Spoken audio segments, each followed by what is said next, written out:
இந்த வீடியோவில் வாக்கியங்களுடைய வகைகள் பற்றின ஒரு சின்ன ஷார்ட் நோட்ஸ் மட்டும் பார்க்கலாம் பாருங்கள்.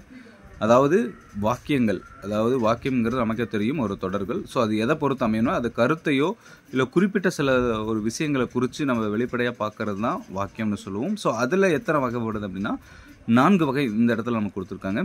1வது செய்தி வாக்கியம், 2வது வினா வாக்கியம், 3 விளைவு வாக்கியம், 4வது உணர்ச்சி வாக்கியம். இப்போ செய்தி வாக்கியம் என்ன அப்படின்னு சொல்லி பார்க்கலாம் பாருங்கள். முயற்சி திருவினையாக்கும், மழை பெய்தால் நெல் விளையும். அடுத்தது பாருங்கள் வினா வாக்கியம். வினா வாக்கியம்னா ஒரு கேள்விக்குறியோட வரும், என்ன ஏதுன்னு கேட்குறது. ஒரு உதாரணத்துக்கு இது யாருடைய வீடு அப்படிங்கிறதுல இது யாரோட வீடுன்னு கொஸ்டின் பண்ணுறாங்க.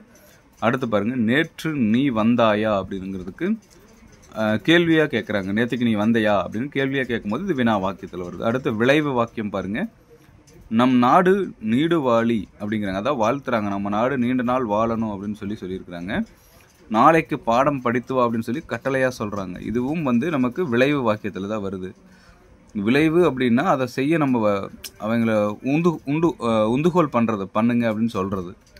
அடுத்து பாருங்கள் எனக்கு இந்நூலை தருக, ரிக்வஸ்ட்டாக கேட்குறாங்க, ஒரு வேண்டுகோளோட எனக்கு இந்த நூலை தாங்க அப்படின்னு கேட்குறாங்க. அடுத்து பாருங்கள் நீ ஒழிக அப்படிங்கிறாங்க, நீ ஒழிகனா நீ அழிஞ்சு போயிடுவே அப்படிங்கிறத சொல்கிறாங்க, அதாவது சபிக்கிறாங்க. அடுத்து பாருங்கள் உணர்ச்சி வாக்கியம். இதில் பாருங்கள் தமிழ் இறந்த பின் தமிழ் மண் மட்டும் இருந்து என்ன வருகவே அப்படிங்கிறாங்க. தமிழே இறந்துருச்சு, தமிழ் மண் மட்டும் இருந்து என்ன அப்படின்னு சொல்லி ஒரு உணர்ச்சி மிகுந்த ஒரு வாக்கியத்தை சொல்கிறாங்க. அப்போ இது உணர்ச்சி வாக்கியமாக குறிப்பிடப்படுது.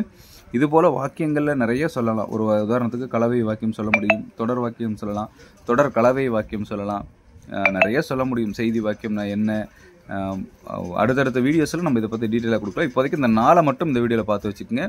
ஃபஸ்ட்டு செய்தி வாக்கியம், வினா வாக்கியம், விளைவு வாக்கியம், உணர்ச்சி வாக்கியம். ஏதாவது டவுட் இருந்தால் அந்த வீடியோ செக்ஷனில் கேளுங்க, கொஸ்டின் செக்ஷனில், இட் மீன்ஸ் கமெண்ட் செக்ஷனில் சொல்லுங்கள். அதுக்கான டீட்டெயில்டு நோட்ஸ் நம்ம PDF-ஆகவே கொடுக்கலாம்.